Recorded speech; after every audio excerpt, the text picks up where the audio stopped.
வணக்கம். இட்லி, தோசை சாதத்துக்கு ஆப்ட்டா இருக்கிற தோசைக்காய் சட்னி எப்படி பண்ணலாம் பார்க்கலாம். ஒரு தோசைக்காயை தோலை சீவிட்டு 2ஆ கட் பண்ணிவிட்டு ஒரு ஹாஃபை மட்டும் பீஸாக நம்ம கட் பண்ணி எடுத்துக்கலாம்.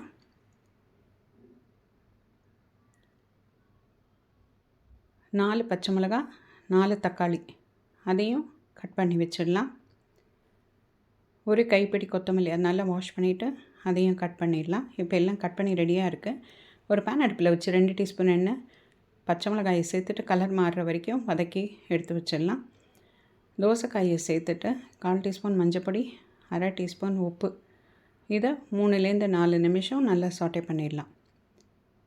கொத்தமல்லியை இதோடு சேர்த்து 2 நிமிஷம் வதக்கிட்டு 3 டேபிள் ஸ்பூன் தேங்காய், இதை ஒரே ஒரு நிமிஷம் வதக்கி பிளேட்டுக்கு ட்ரான்ஸ்ஃபர் பண்ணிடலாம். 2 டீஸ்பூன் எண்ணெய் விட்டு தக்காளியை சேர்த்து சின்ன நெல்லிக்காய் சைஸ் புளியும் சேர்த்துட்டு தக்காளி நல்லா சாஃப்டாகிற வரைக்கும் வதக்கி எடுத்துடலாம். ஆறின அப்புறம் ஒரு மிக்சர் ஜாரில் பச்சை மிளகாய், தக்காளி, தோசைக்காய் எல்லாத்தையும் சேர்த்து தண்ணி விடாமல் ஸ்மூத் பேஸ்ட்டாக கிரைண்ட் பண்ணிக்கலாம். ஒரு பேன் அடுப்பில் வச்சு 2 டீஸ்பூன் எண்ணெய், 1/2 டீஸ்பூன் கடுகு, 1 டீஸ்பூன் உளுத்தம்பருப்பு, 2 காஞ்ச மிளகாய், கொஞ்சம் கருவேப்பிலை இதை சேர்த்துட்டு அரைச்சி வச்ச விழுதையும் இதோடு சேர்த்து ஒரு 2-3 நிமிஷம் வதக்கிட்டால் நம்மளோட யம்மி அண்ட் டேஸ்டி தோசைக்காய் சட்னி ரெடி. ஸோ நீங்களும் ட்ரை பண்ணி பாருங்கள். தேங்க்யூ. என்ஜாய்.